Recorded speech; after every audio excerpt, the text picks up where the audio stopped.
Hi guys, Jace here. Here I am with my Specialized Tarmac SL8 Pro SRAM edition. I've had this bike now for about 5 weeks and it's done over 1,000 kilometers, or I've done over 1,000 kilometers on it. Let's talk about, should I have a bike like this at all? I am early 50s after all, a little bit inflexible, got a few injuries. Do I like the bike? Is it comfortable enough for me? Am I gonna keep it, and what have I changed? Keep watching to see if this is the right bike for me, and am I actually going to keep this beautiful bike?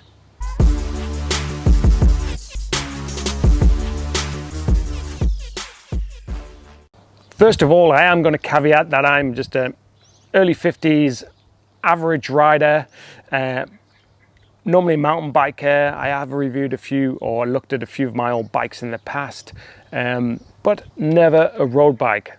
So this is going to be a first, so take what I think with a pinch of salt, unless you're slightly inflexible and in your early 50s. But hopefully it's of interest to all of you. Now, very quickly, let's run down the specs. So it's a size 54. It's the SRAM version. It's about 7.5 kilos. Power Pro saddle, S-Works seat post, Rover Rapide handlebars, carbon of course, and it's got the integrated 6-degree stem. The wheels are Rover Rapide CL2s, 21mm internal, and it's running on Rover 350 DT Swiss hubs. Of course, the frame is carbon and it's a Fact 10R carbon frame. So this is the Pro version, so it's about 100 grams heavier than the S-Works frame. The drivetrain is a SRAM Force, so not quite top of the range, but almost there, and it is a quality drivetrain. The chain rings on the front are 4835, and on the rear it comes with a 1033 cassette. It has awesomely got a Quark power meter. That was a quick rundown of the specs. What have I changed? So first of all, I changed straight away the tires. They came with a 26mm tire, the Specialized tire, and I've put on the 28mm Conti tires, which are my fave, and of course I'm running them tubeless, being a mountain biker. I also changed the rear cassette to a 1036. Now, I know that's a big cassette, but I'm a mountain biker and I always find that I'm running out of gears. I never find that I spin out, so that's why I did that. I also changed the stem from a 100mm stem to a 90mm stem, so just so I could have a more upright position because of my injuries, but we'll talk about those a little bit later. And all of my changes have basically made it so that it is hopefully more comfortable for me. Now, let's talk about the bike in general.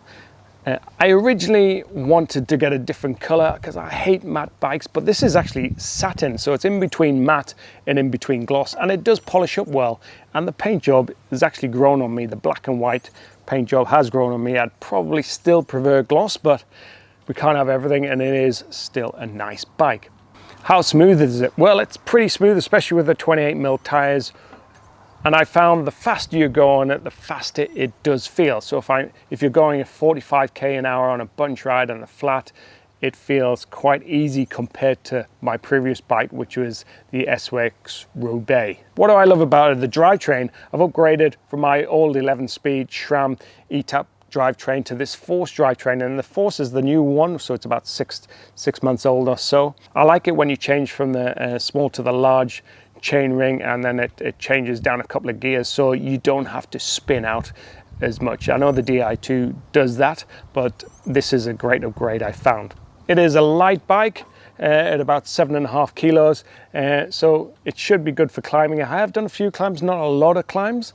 I find riding it is light and nimble, so it's easy to maneuver, going around corners, going quick, and it's a lot less sluggish than my Roubaix was, of course, because it's a race bike and it's almost a super bike. If it had S-Works on there, it would do, but I do prefer the Pro because it's got everything I need and it's almost high-end but a lot less expensive. The longest ride I've done on this bike is 130 kilometers.